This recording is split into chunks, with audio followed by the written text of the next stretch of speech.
ॐ ज्ञानतिमिरान्धस्य ज्ञानञ्जनशलाकया चक्षुरुन्मीलितं येन तस्मै श्रीगुरुवे नमः। नमो विष्णुपादाय कृष्णप्रेष्ठाय भूतले श्रीमते भक्तिवेदान्तस्वामिनिति नामिने।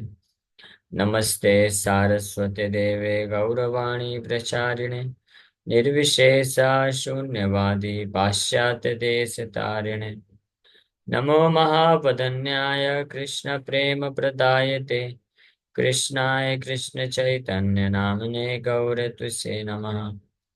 जय श्री कृष्ण चैतन्य प्रभु नित्यानंद श्री अद्वैत गदाधर शिवासादि गौर भक्त वृंदा।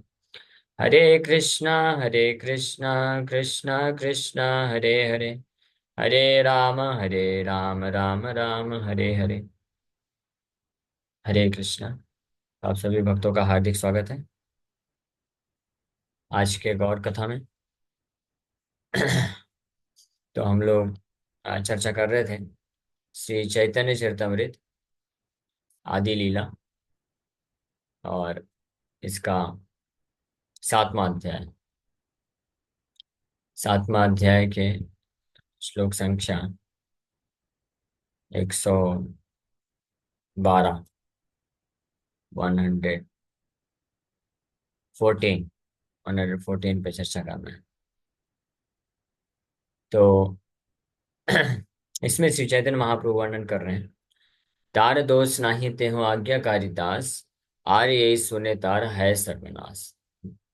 आदि शंकराचार्य का जो मायावाद कॉन्सेप्शन है, फिलॉसफी है, उसमें क्या मिस्टेक है उसके बारे में पिछले श्लोक में बताएं। चिदानंद तेहु तार स्थान परिवार, तारे कहे प्राकृत सत्वेर विकार। भगवान का देह, शरीर, नाम, स्थान और परिवार सब चिदानंद हैं, आध्यात्मिक हैं, लेकिन उनको वो प्राकृत सत्वेर भौतिक सतोगुण का विकार बोलते हैं। आदि शंकराचार्य इस प्रकार से स्थापित किए हैं। तो ये तो एक बहुत ही बड़ी भ्रांति है, बहुत ही बड़ा मिस्टेक हो गया है, बहुत बड़ा दोष है। हाँ, लेकिन बोल रहे हैं वो फिलॉसफी में दोष है, लेकिन तार दोष नहीं, उनका कोई फॉल्ट नहीं।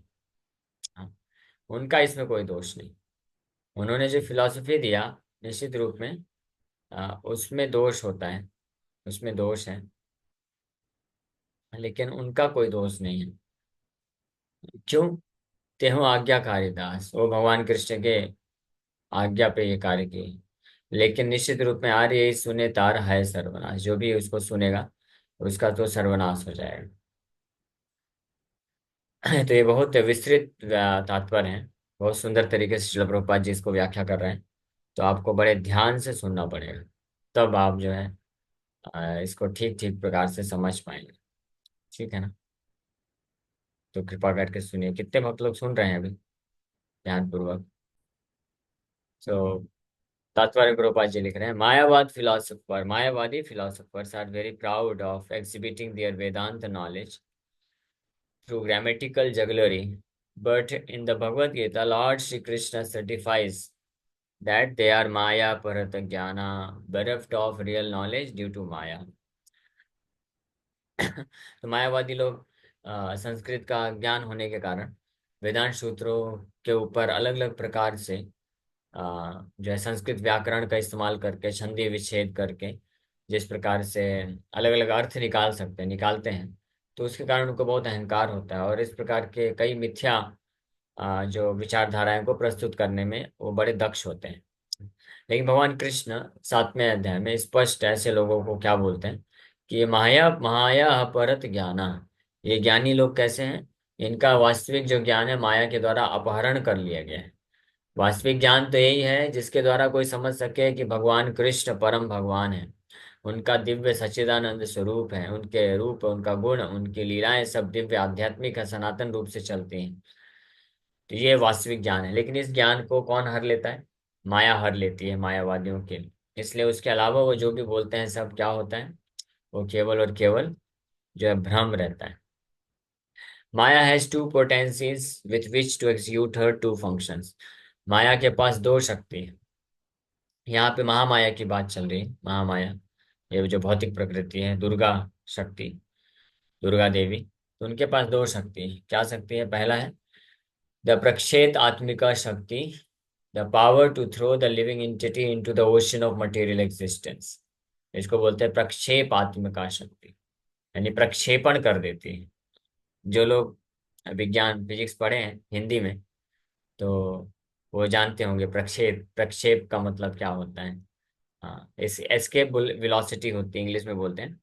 और हिंदी में शायद प्रक्षेप वेग ऐसा करके शब्द आता है, यानी ऐसा वेलोसिटी जिसके द्वारा जितने स्पीड से अगर कोई फेंक दे किसी वस्तु को, तो वापस से पृथ्वी में गिरेगा नहीं। तो इसी प्रकार से प्रक्षेप आत्मिका शक्ति होती है माया, जिसका इस्तेमाल करके जीवात्माओं को इस भौतिक अस्तित्व में ऐसे फेंक देती है, ऐसे ढकेल देती है कि वो हमेशा उसमें फंसे रह जाते हैं और हमेशा बारंबार वो दुख प्राप्त करते हैं।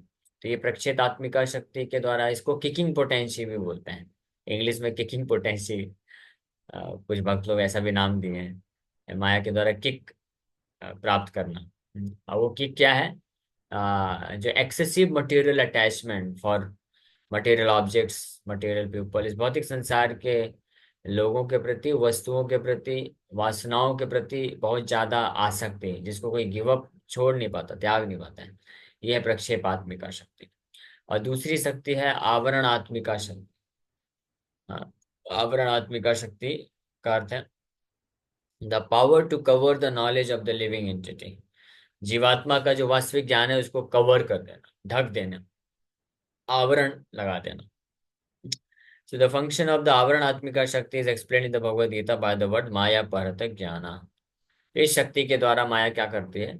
ये मायावादियों के ज्ञान को ढक लेती है। ये शक्ति अलग अलग प्रकार के जीवात्माओं में अलग अलग प्रकार से प्रभाव डालती है। जो भौतिकवादी लोग हैं, वो भौतिक संसार में इंद्र तृप्ति के जो है जंजाल में माया उनको प्रक्षेप कर देती है, धार ढोस देती है, और इस प्रकार से वो दुख भोगते रहते हैं। लेकिन जब दुख भोगने के कारण बहुत दुख मिलता है, तो आवरण आत्मिका शक्ति का इस्तेमाल करके उनके दुख को ढक देती है। यानी वो भूल जाते हैं कि यही कार्य करने से मुझे इतना दुख मिल रहा है, भौतिक आसक्ति के कारण दुख मिल रहा है। वो उसको भूल जाते हैं, अब वापस से वही भौतिक इंद्र तृप्ति में लगे रहते हैं, ये सोच के कि अब सुख मिलेगा, अब सुख मिलेगा। तो इस प्रकार से भौतिकवादी के ऊपर ये कार्य होता है। और मायावादियों के ऊपर ये कार्य कैसे होता है कि मायावादी लोग जो होते हैं, वो इस इल्यूजन में चले जाते हैं, भ्रम में चले जाते हैं कि हम भी भगवान बन सकते हैं। हाँ। और उनका जो असली ज्ञान होता है, जो वैदिक शास्त्रों का असली ज्ञान है, वेदांत का फिलॉसफी है कि कृष्ण परम भगवान है, कृष्ण का नाम रूप गुण लीला दिव्य है, इस ज्ञान को माया आच्छादित कर देती, ढक देती है। इसलिए वो उन्हीं शास्त्रों को पढ़ने के बाद भी, इतने बड़े स्कॉलर होने के बाद भी, वो इस ज्ञान तक पहुंच नहीं पाते हैं। सो अब इसका क्या कारण है बता रहे हैं, ऐसा क्यों करती है माया?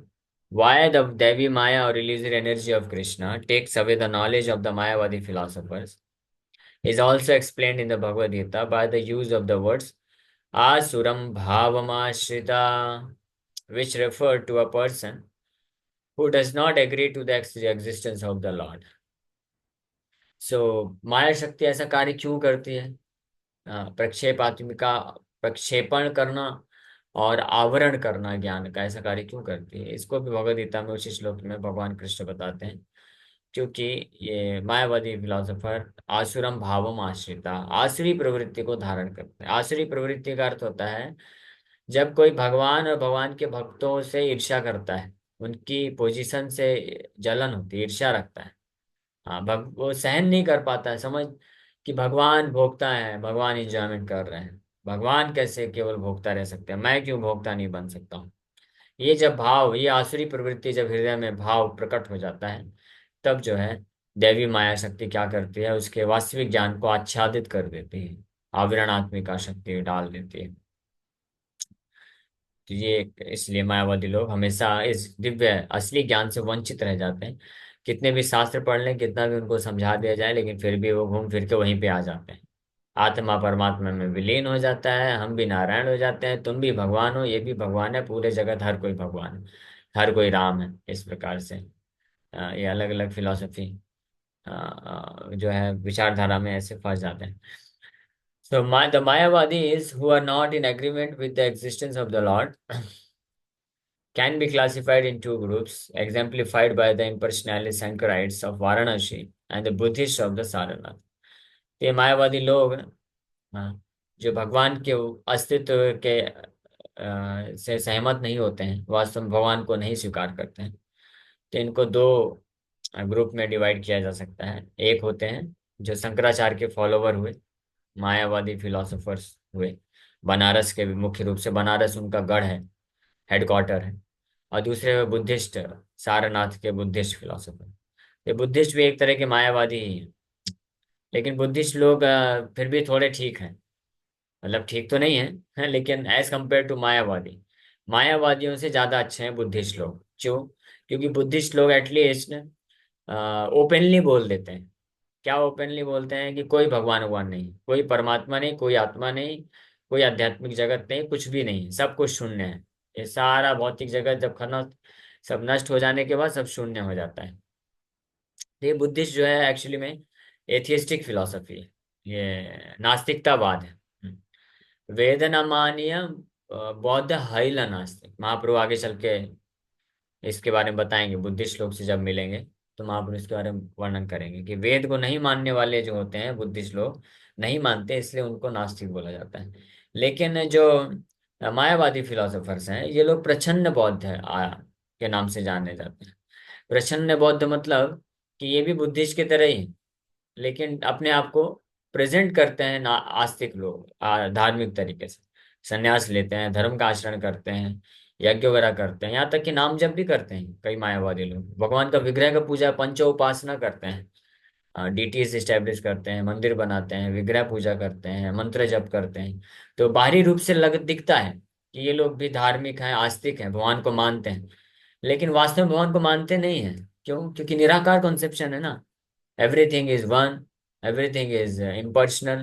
तो निराकार मतलब क्या है? निराकार मतलब कि भगवान का हाथ नहीं है, पैर नहीं है, आंख नहीं है, कान नहीं है, मुंह नहीं है, भगवान खा नहीं सकते, बोल नहीं सकते, चल नहीं सकते, कुछ कर नहीं सकते। तो ये इनडायरेक्टली क्या हुआ कि भगवान है ही नहीं। हाँ, देयर इज नो गॉड। यही हुआ जो बुद्धिस्ट लोग बोल देते हैं। तो ये दोनों ही नास्तिक फिलोसफी है।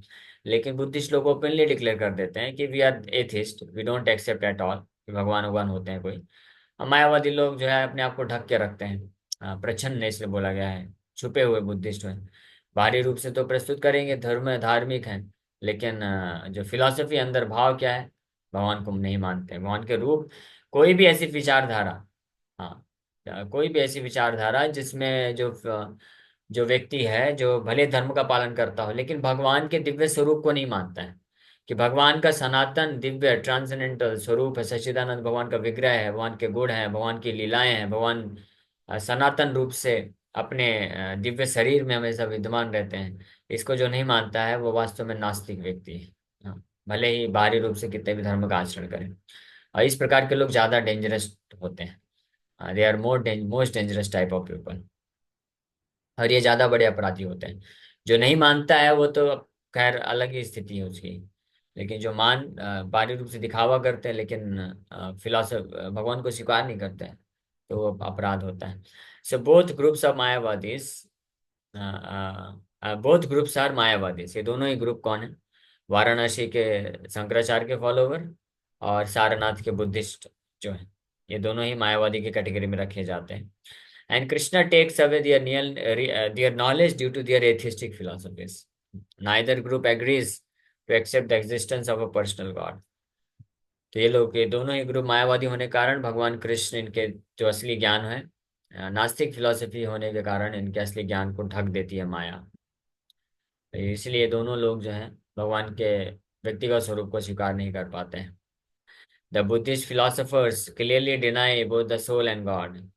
And although the Sankarites do not openly deny God, they say that the absolute is निराकार और formless। एक ही बात। हाँ, बुद्धिस्ट लोग साफ साफ मना कर देते हैं, कोई भगवान कोई आत्मा नहीं है, आत्मा परमात्मा है ही नहीं। और मायावादी लोग उसी चीज को इनडायरेक्टली बोलते हैं कि भगवान निराकार, निराकार है मतलब है ही नहीं, कुछ है ही नहीं, nothing. Thus both the Buddhist and the Sankarites are अविशुद्ध बुद्धया और imperfect and unclean in their knowledge and intelligence। इसीलिए दोनों ही प्रकार के लोग, मायावादी और बुद्धिस्ट, जो है इनकी बुद्धि कैसी है? दूषित बुद्धि है, अविशुद्ध बुद्धिया। In their intelligence is unclean, गंदी बुद्धि है, इसलिए अपनी गंदी बुद्धि से वो लोग भगवान को नहीं स्वीकार कर पाते हैं। The most prominent Mayavadi scholar Sadanand Yogendra, ये शायद आप लोग में से कई लोगों ने नाम सुना भी होगा, बहुत फेमस है ये। सदानंद योगेंद्र करके एक मायावादी स्कॉलर हुए। He has written a book called Vedanta Sar, in which he expounds the philosophy of Shankaracharya, and all the followers of Shankar's philosophy attribute great importance to his statements. In his Vedanta Sar, Sadananda Yogendra defines Brahman as Sachidananda combined with knowledge and without duality, and he defines ignorance Jada as knowledge distinct from that of Sat and Asat. This is almost inconceivable, but it is a product of the three material qualities. Thus, he considers anything other than pure knowledge to be material. The center of ignorance is considered to be sometimes all pervading and sometimes individual. Thus, according to his opinion, both the all pervading Vishnu and the individual living entities are products of ignorance. तो ये जो हुए, हाँ, बहुत ही prominent Mayavadi scholar Sadanand Yogendra, तो वेदांत सार करके इन्होंने बुक लिखा शंकराचार्य के फिलॉसफी को ही एक्सप्लेन करते हुए। और इसमें अल्टीमेटली इन्होंने ये निष्कर्ष दिया कि जीवात्मा और भगवान विष्णु, ये दोनों ही जो है अज्ञानता या तमोगुण, भौतिक जगत के तमोगुण का ही प्रोडक्ट, इस प्रकार से। तो ये जो है अतीव प्रकार की भयानक फिलॉसफी, सबसे घटिया फिलॉसफी। भगवान विष्णु जिनका सच्चिदानंद स्वरूप है, जो भौतिक जगत के रजोगुण तमोगुण सतोगुण तीनों के परे हैं, मायाधीश हैं, माया के कंट्रोलर हैं, आदि पुरुष हैं, परम भगवान है, सुप्रीम कंट्रोलर हैं, और अपने दिव्य सच्चिदानंद स्वरूप में हमेशा सनातन रूप से बने रहते हैं। हाँ, जब सृष्टि भी नहीं थी तो सृष्टि के पूर्व भी एको नारायण आसीत ना, जब न शंकर थे, न ब्रह्मा थे, न इंद्र चंद्र वरुण, कोई नहीं था, तो उस वक्त एको नारायण, नारायण आसीन दुत, ये एक वैदिक मंत्र है। एको नारायण आसीन, अगर मिल गया तो अच्छी बात है। एको वै नारायण आसीन न ब्रह्मो न ईशनो नापो नग्नेर समो नेमो द्वे पृथ्वी ना। तो ये दिया है 10:13:56 है। भागवतम किसमें कोट करते हैं प्रभुपाद जी? 10:13:56, पता चल जाएगा कौन से किसी एक वेद का मंत्र है इसमें। तो यस्तु नारायण देव ब्रह्म रुद्रादि, हाँ, so as for Narayan, so also as mentioned in the Vedas में mention है एको नारायण आसीन न Brahma नेशना। In the beginning of creation there was only supreme personality Narayana, there was no existence of Brahma or Shiva. जब and at the end of his life remember Narayan अंत्य Narayan स्मृति। तो जब सृष्टि नहीं हुई थी, हाँ, जब न तो पृथ्वी जल वायु अग्नि आकाश मन बुद्धि अहंकार, न ब्रह्मा न शिवा, कोई नहीं था, कोई सृष्टि नहीं, आकाश भी नहीं, निर्वात वैक्यूम एनवायरनमेंट कुछ भी नहीं था, तब नारायण अकेले थे उस वक्त। नारायण अपने बहुत अकेले, मतलब पूरा उनका बहुत आध्यात्मिक जगत है और भौतिक जगत की सृष्टि अभी नहीं हुई। लेकिन ऐसे भगवान नारायण को ये जो मायावादी स्कॉलर हुए, ये बोलते हैं कि वो भगवान Narayan he is a product of ignorance. हाँ, जड़ भौतिक जगत के तमोगुण से उत्पन्न होते हैं। हाँ, सच अ बिविल्डरिंग फिलोसफी, इतना भ्रामक सिद्धांत प्रस्तुत किया। और बहुत सारे जो मायावादी सन्यासी स्कॉलर हैं उनकी फिलॉसफी को स्वीकार करते हैं। इस प्रकार से लोग मायावादी खुद भ्रमित है और अन्य लोगों को भ्रमित करते हैं। So in simple language, it is the opinion of Sadanand Yogendra that since everything is nirakar, formless, the conception of Vishnu and the conception of the individual soul are both products of ignorance. ये ultimate निष्कर्ष उनका निकला है कि क्योंकि ultimately सब कुछ निराकार है, ब्रह्म क्या है? निराकार है। तो अगर सब कुछ निराकार है तो जो अभी के समय में भगवान विष्णु का कॉन्सेप्शन शास्त्रों में दिया गया है और जीवात्मा का कॉन्सेप्शन दिया गया है, ये सब क्या है?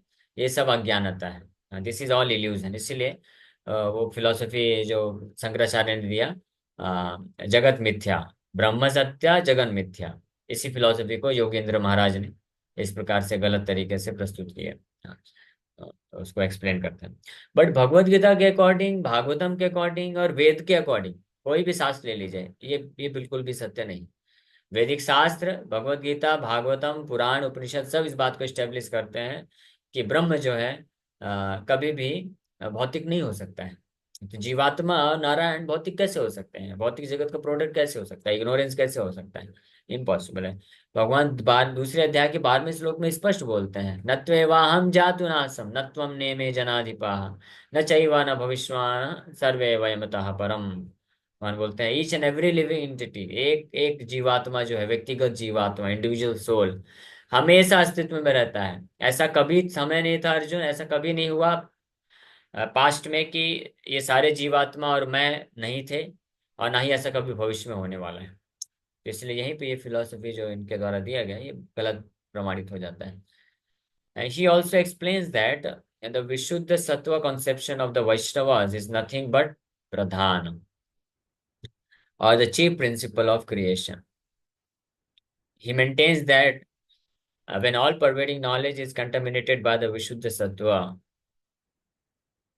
which consists of a transformation of the quality of goodness, there arises the conception of the Supreme Personality of Godhead, who is the omnipotent, omniscient, supreme ruler, the super soul, the cause of all causes, the supreme Ishwar, etc. अभी कोई व्यक्ति ये question उठा सकता है, उनको बोल सकता है कि भाई शास्त्रों में तो नारायण के बारे में है, कृष्ण के बारे में, उनके क्रियाकलापों के बारे में, विष्णु के बारे में दिया है कि वो ओमनीपोटेंट है, ओमनिशियंट है, ऑल पावरफुल है, तो आप कैसे बोल सकते हैं कि वो प्रोडक्ट ऑफ माया है? तो उसके लिए फिर वो इस प्रकार के और वर्ड जगलरी है, ये सब वर्ड जगलरी के द्वारा ये सब चीज करते हैं कि भौतिक जगत में जो है निराकार ब्रह्म जो है वो प्रधान विशुद्ध सत्व जो है कंटामिनेट होता है, दूषित हो जाता है भौतिक जगत के क्वालिटी ऑफ गुडनेस से। सतो गुण से विकार, सतो सात्विक गुणों के विकार में आने से जो ब्रह्म होता है वो supreme personality of God head के रूप में प्रकट होता है। यानी जो कृष्ण का रूप है, राम का जो रूप है, ये जो अलग अलग भगवान प्रकार के अवतार लेके आते हैं, तो ये ब्रह्म, निराकार ब्रह्म जो अल्टीमेटली सेंस में निराकार है, जब वो विकृत हो जाता है भौतिक जगत के सतोगुण से से विकृत होने के कारण इस रूप में टेम्परेली मैनिफेस्ट होता है और अलग अलग प्रकार की लीलाएं करता है। सर्वशक्तिमान हो जाता है, सर्वज्ञाता की तरह कार्य करता है, लेकिन वापस से जब वो जाता है तो वापस से अपने निराकार ब्रह्म में जाके स्थित हो जाता है, ऐसे करके। तो इतनी इतनी बेकार तरीके का अपराधजनक फिलोसफी को वो करता है। ऐसा कोई शास्त्र में नहीं लिखा है, किसी शास्त्र में ऐसा वर्णन नहीं है कि भगवान जब निराकार ब्रह्म है वो इस भौतिक जगत में आता है तो वो भौतिक जगत के सतोगुण से विकृत होकर के उसके ट्रांसफॉर्मेशन के द्वारा जो है कृष्ण के रूप में, राम के रूप में, अलग अलग अवतार के रूप में रूप धारण करता है और बहुत शक्ति को एग्जिबिट करता है, फिर वापस से जब जाता है तो निराकार ब्रह्म में विलीन हो जाता है। ऐसा किसी शास्त्र में नहीं दिया है। शास्त्रों के अनुसार तो स्पष्ट ये दिया हुआ है कि भगवान कृष्ण अपने उसी सच्चिदानंद स्वरूप में सनातन रूप से रहते हैं। हाँ, भगवान नारायण उसी तरीके से हमेशा रहते हैं, भगवान राम उसी तरह से उनका स्वरूप दिव्य स्वरूप है। नारायणो परो व्यक्तात्, आदि शंकराचार्य भी इस बात को बोल दिए। और ब्रह्मा जी बोले गोविंदम आदि पुरुषम तमहम भजामि। हाँ, he has no cause, he is cause of all causes, he has no other cause. तो फिर वो ट्रांसफॉर्मेशन होकर के उनका रूप बना, ये तो गलत मिथ्या धारणा हुआ है ना। अब भगवद गीता में भी बोलते हैं संभवामि आत्म माया, मैं अपनी खुद की अंतरंगा शक्ति के से मैं अपने आप को प्रकट करता हूँ। यानी भगवान जब अपने आप को प्रकट करते हैं इस भौतिक जगत में, तो वो भौतिक जगत के जो सतोगुण है उससे विकृत होकर के नहीं प्रकट होते हैं। भगवान खुद जो है अपने आध्यात्मिक जगत से, अपने जैसे सच्चिदानंद स्वरूप में रहते हैं वैसे ही अपने आप को भौतिक जगत में ला करके प्रकट कर देते हैं, दैट्स ऑल। हाँ, लेकिन ये सिंपल सी जो विचार, सिंपल सा जो कॉन्सेप्ट है, केवल जिनका हृदय शुद्ध है वही समझ सकते हैं। लेकिन अवश्य अविशुद्ध बुद्धिया, इनकी बुद्धि भ्रमित होने के कारण मायावादी लोग इस बात को नहीं समझ पाते हैं। हालांकि ये बड़े बड़े शास्त्र के ऊपर रचनाएं करते हैं और जो है व्याकरण का वर्ड जगलिग्रह करते हैं। हाँ, लेकिन ये लोग निपुण बहुत होते हैं शास्त्रों में, ये बात है। इंटेलिजेंट बहुत होते हैं, बहुत सारे वर्ड जगलरी करके बहुत अलग अलग प्रकार की व्याख्याएं जरूर देते हैं। इसीलिए कोई वैष्णव भी होगा ना, अगर इनकी व्याख्याओं को पढ़ेगा तो वो भ्रमित हो सकता है। इसीलिए वैष्णव को स्पष्ट इंस्ट्रक्शन दिए श्री चैतन्य महाप्रभु कि मायावादियों भाष्य सुन ले हाय सर्वनाश, कि मायावादियों का भाष्य बिल्कुल भी नहीं पढ़ना चाहिए, सुनना नहीं चाहिए, अदरवाइज सर्वनाश हो जाएगा, everything will be finished. Okay, तो इस श्लोक के ऊपर अभी और भी कुछ तात्पर्य में हम लोग कल चर्चा करेंगे। अगर किसी वक्त कोई प्रश्न तो पूछ सकते हैं। हरे कृष्णा, हरे देखिए, मेरा कृष्णा। प्रश्न है। समझो अभी कोई नया है, ठीक है। उसको कैसे मालूम पड़ेगा कि ये मायावाद वाला फिलॉसफी सही है कि हमारा जो है प्रभुपाद जी का फिलॉसफी सही है, वैष्णव का फिलॉसफी है? वो कैसे रेक्टिफाई करेंगे हम लोग? तो अरे। अगर किसी का हृदय थोड़ा भी शुद्ध होगा ना, यानी पिछले जन्म में अगर उसने भक्ति किया होगा, तो मायावादियों का फिलॉसफी सुन करके उसको एडजस्ट नहीं होगा, डाइजेस्ट नहीं होगा। उसको लगेगा ऐसे कैसे हो सकता है। ऐसे इस्कॉन में कुछ भक्त हैं जो पहले कभी मायावाद फिलॉसफी पढ़े या किसी मायावादी के संपर्क में थे, तो वो क्वेश्चन पूछते थे, वो लोग उत्तर नहीं दे पाते थे, समझ नहीं पाते थे। तो वो लोग फिर धीरे वो ढूंढते हैं फिर कि असली फिलॉसफी कहाँ है, तो फिर जुड़ जाते हैं। लेकिन अगर कोई मायावादियों के साथ मायावादी भी बन गया है, बट अगर भगवान की कृपा से और इसका ये सौभाग्य होता है कि वैष्णव के संग में आ जाता है, प्रॉपर फिलॉसफी सुनने लग जाता है, तो उसका ट्रांसफॉर्मेशन हो सकता है। तो किसी वैष्णव के संपर्क में आना जरूरी है। वैष्णव के संपर्क में आएंगे तो मायावत मिसकंसेप्शन नष्ट हो सकता है। हाँ प्रभु जी, अभी भी कोई है क्या आदिगुरु शंकराचार्य के मार्ग को फॉलो करने वाले मायावादी? हैं बहुत सारे हैं। इधर मुंबई में भी हैं बहुत सारे, लेकिन इतने दिखते नहीं हैं। मुंबई में विशेष कृपा है प्रभुपाद जी की, इसलिए वैष्णव ज्यादा दिखते हैं। लेकिन आप अगर बनारस वगैरह जाएंगे तो उधर भरे पड़े हैं, यूपी, बनारस, प्रयागराज, वृंदावन तक में भरे पड़े हैं, वृंदावन में भी हैं। कुछ तो माया वैष्णव तिलक भी लगाते हैं, लेकिन अंदर से कॉन्सेप्शन मायावाद का रहता है। आप कभी बुक डिस्ट्रीब्यूशन करेंगे ना, तो आपको मिलेंगे ऐसे लोग। हम लोग जब स्पेशली बुक डिस्ट्रीब्यूशन करते हैं, तो ऐसे कई लोगों का सामना हो जाता है जो बोलते हैं आत्मा परमात्मा में विलीन हो जाती है, ये सब, ये सारी फिलॉसफी बोलना चालू कर देते हैं। हम बोलते हैं आप पढ़ो तो सही, गीता तो पढ़ो। प्रभुपाद जी का लेकिन भगवत गीता भागवतम बहुत पावरफुल है। अगर मायावादी भी पढ़ेगा तो वो कन्वर्ट हो सकता है, असली फिलॉसफी को जान सकता है।